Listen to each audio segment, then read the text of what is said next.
हरे कृष्णा दोस्तों, आज मैं आपको आचार्य श्री रजनीश के अमृत पत्रों में से उनका जो प्रथम पत्र है वो आपको सुनाने वाला हूँ।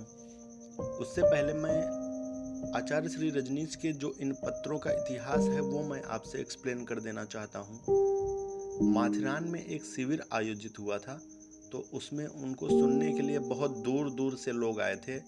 वहाँ पे उनको सुनने के लिए पुणे की एक सोहन माणिकलाल बाफना थी, तो वो भी आई थी।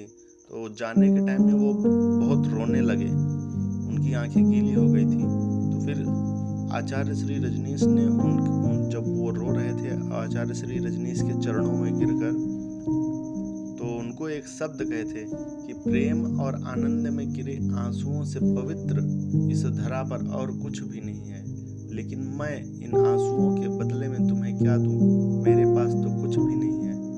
फिर उन्होंने आचार्य श्री रजनीश ने धीरे धीरे एक एक पत्र सोहन माणिकलाल बाफना जी को लिखे थे और इन पत्रों की संख्या धीरे धीरे 100 पहुंच गई थी। तो उनमें से आज जो पहला पत्र है वो मैं आपके साथ में शेयर करूंगा, और अगर आप लोगों को अच्छा लगे तो आप लोग बताइए, फिर मैं धीरे धीरे इन सारे पत्रों का एक सीरीज बनाऊंगा। तो आइए शुरू करते हैं। प्रथम पत्र। प्रभु अपने अमृत द्वार उन्हीं के लिए खोलता है जो स्वयं के प्रभु होते हैं। मनुष्य का जन्म दासता में है, हम अपने ही दास पैदा होते हैं। वासना की जंजीरों के साथ ही जगत में हमारा आना होता है। बहुत सूक्ष्म बंधन हमें बांधे हैं। परतंत्रता जन्मजात है, वह प्रकृति प्रदत्त है, हमें उसे कमाना नहीं होता। मनुष्य पाता है कि वह परतंत्र है, पर स्वतंत्रता अर्जित करनी होती है। उसे वही उपलब्ध होता है जो उसके लिए श्रम और संघर्ष करता है।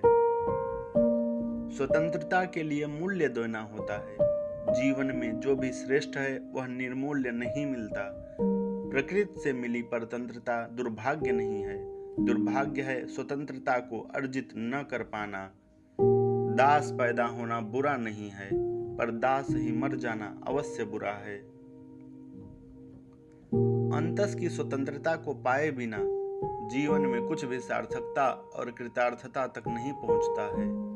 वासनाओं की कैद में जो बंद हैं और जिन्होंने विवेक का मुक्ताकाश नहीं जाना है, उन्होंने जीवन तो पाया, पर वे जीवन को जानने और जीने से वंचित रह गए हैं। पिंजड़ों में कैद पक्षियों और वासनाओं की कैद में पड़ी आत्माओं के जीवन में कोई भेद नहीं है। विवेक जब वासना से मुक्त होता है तभी वास्तविक जीवन के जगत में प्रवेश होता है। प्रभु को जानना है तो स्वयं को जीतो। स्वयं से ही जो पराजित है, प्रभु के राज्य की विजय उनके लिए नहीं है। धन्यवाद दोस्तों। अगर आपको ये अच्छा लगा हो तो आप कमेंट करके बताएं, फिर मैं इसकी पूरी सीरीज पढ़ूंगा।